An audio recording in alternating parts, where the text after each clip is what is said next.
ಬರುವ ಏಪ್ರಿಲ್ 2ರಂದು ಜಮಖಂಡಿಗೆ ಡಿಸಿಎಂ ಡಿಕೆ ಶಿವಕುಮಾರ್ ಜಮಖಂಡಿ ನಗರದಲ್ಲಿ ದಿ ಅರ್ಬನ್ ಕೋಆಪರೇಟಿವ್ ಬ್ಯಾಂಕ್ನ ಅಧ್ಯಕ್ಷ ರಾಹುಲ್ ಕಲುತಿ ಹೇಳಿಕೆ.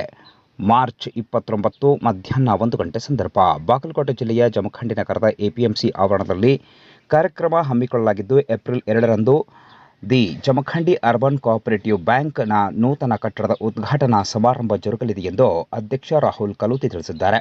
ಉದ್ಘಾಟನಾ ಕಾರ್ಯಕ್ರಮದ ದಿವ್ಯ ಸಾನ್ನಿಧ್ಯವನ್ನು ಕೊಲ್ಲಾಪುರದ ಕಣ್ಣೇರಿ ಮಠದ ಪರಮಪೂಜ್ಯ ಶ್ರೀ ಅದೃಶ್ಯ ಕಾಡಸಿದ್ದೇಶ್ವರ ಮಹಾಸ್ವಾಮಿಗಳು, ಹುಲ್ಯಾಳ ಸಿದ್ದೇಶ್ವರ ಆಶ್ರಮದ ಹರ್ಷಾನಂದ ಶ್ರೀಗಳು, ಕಲ್ಯಾಣ ಮಠದ ಗೌರಿಶಂಕರ ಶಿವಾಚಾರ್ಯರು, ಮುತ್ತಿನಕಂಠಿ ಮಠದ ಶಿವಲಿಂಗ ಪಂಡಿತಾರಾಧ್ಯ ಶಿವಾಚಾರ್ಯರು ಹಾಗೂ ನೂತನ ಕಟ್ಟಡದ ಉದ್ಘಾಟಕರಾಗಿ ಉಪಮುಖ್ಯಮಂತ್ರಿ ಡಿಕೆ ಶಿವಕುಮಾರ್ ಆಗಮಿಸಲಿದ್ದಾರೆ ಎಂದು ತಿಳಿಸಿದ್ದಾರೆ.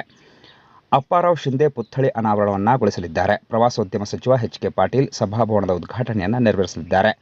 ಜಿಲ್ಲಾ ಉಸ್ತುವಾರಿ ಸಚಿವ ಆರ್.ಬಿ. ತಿಮ್ಮಾಪುರ್ ಅವರು ಸಹಕಾರ ಧ್ವಜಾರೋಹಣವನ್ನು ನೆರವೇರಿಸಲಿದ್ದಾರೆ. ಅಥಣಿಯ ಶಾಸಕ ಲಕ್ಷ್ಮಣ ಸವದಿ ಅವರು ಆಡಳಿತ ಕಚೇರಿಯನ್ನು ಮತ್ತು ಬೃಹತ್ ಮತ್ತು ಕೈಗಾರಿಕಾ ಸಚಿವ ಎಂ.ಬಿ. ಪಾಟೀಲ್ ಅವರು ಶಾಖೆಯ ಉದ್ಘಾಟನೆಯನ್ನು ಮಾಡುವರು. ಜವಳಿ ಹಾಗೂ ಸಕ್ಕರೆ ಮತ್ತು ಕೃಷಿ ಮಾರುಕಟ್ಟೆ ಸಚಿವ ಶಿವಾನಂದ ಪಾಟೀಲ್ ಅವರು ವಿವಿಧ ಕಟ್ಟಡಗಳ ಉದ್ಘಾಟನೆಯನ್ನು ನೆರವೇರಿಸಲಿದ್ದಾರೆ. ಆದ ಕಾರಣ ಜಮಖಂಡಿ ತಾಲೂಕಿನ ಸಮಸ್ತ ನಾಗರಿಕರು ಕಾರ್ಯಕ್ರಮಕ್ಕೆ ಆಗಮಿಸಿ ಕಾರ್ಯಕ್ರಮವನ್ನು ಯಶಸ್ವಿಗೊಳಿಸಬೇಕೆಂದು ರಾಹುಲ್ ಕಲುತಿ ಮತ್ತು ನಿರ್ದೇಶಕರು ಮನವಿ ಮಾಡಿದ್ದಾರೆ.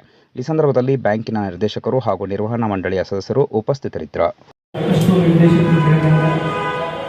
ಭವಿಷ್ಯದ 50 ವರ್ಷಗಳಿಗೆ ಆಗುವಷ್ಟು ನೂತನ ಕಚೇರಿಯನ್ನು ನಿರ್ಮಾಣ ಮಾಡಿ ಇನ್ನೂ ಸಾಕಷ್ಟು 20 ಅಲ್ಲ 30 ಅಲ್ಲ 40 ಬ್ರಾಂಚ್ ಆದ್ರೂ ಆ ಕಟ್ಟಡದಲ್ಲಿ ನಡೆಯುವಂಥ ವ್ಯವಸ್ಥೆಯನ್ನು ನಾವೆಲ್ಲ ಗಮನಿಸಿದ್ದೀವಿ.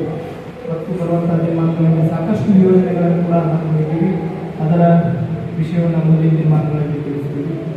ಮತ್ತು ನಾವೆಲ್ಲ ಕೂಡ ಪತ್ರಕರ್ತ ಬಂಧುಗಳು ಹೆಚ್ಚಿನ ರೀತಿಯಲ್ಲಿ ಈ ಕಾರ್ಯಕ್ರಮವನ್ನು ವೈಭವೀಕರಿಸಿ ಅತ್ಯಂತ ಯಶಸ್ವಿಯಾಗಲಿಕ್ಕೆ ತಾವೆಲ್ಲರೂ ಕೂಡ ಕಾರ್ಯನಿರ್ವಹಿಸ್ತೀವಿ ಅಂತಕ್ಕಂಥದ್ದನ್ನು ಬಯಸ್ತೇನೆ ಮತ್ತು ವಿಶ್ವಾಸವನ್ನು ಇಟ್ಕೊಂಡಿದ್ದೀವಿ.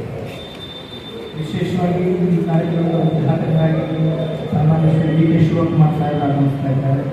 ಕಾರ್ಯಕ್ರಮದ ಸಾನ್ನಿಧ್ಯವನ್ನು ಅನೇಕ ಸಿದ್ದೇಶ್ವರ ಮಹಾಸ್ವಾಮಿಗಳು ವಹಿಸಿಕೊಂಡಿದ್ದಾರೆ.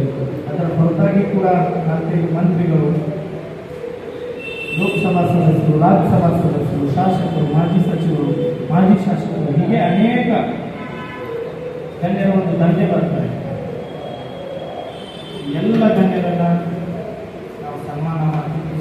ನಮ್ಮ ಬ್ಯಾಂಕಿಗೆ ಯಾವಾಗ ಹೊಸ ಒಂದು ಅದು ಕೂಡ ನಿಮಗೆ ತಿಳಿಸಲು ಬಯಸ್ತೇವೆ.